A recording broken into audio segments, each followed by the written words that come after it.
namasyal ako sa dagat at may napansin ako. Ang octopus na ito ay dangerous mga kapilingon. Huwag na huwag nyo itong paglalaruan. Lalo na po sa ating mga parents.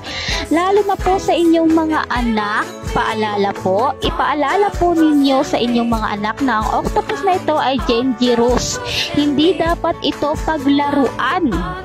Pakisabi po sa inyong mga anak, lalo na sa mga kabataan na mahilig maligo sa dagat. Ang octopus na ito ay nag-iiba ng color. First color niya is brown, tapos pag ginanti mo siya, nagiging yellow at blue.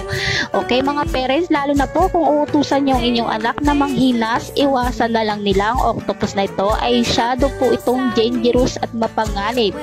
Mga parents, lumalabas pala ang octopus na ito pag hunasan. Okay, mga parents?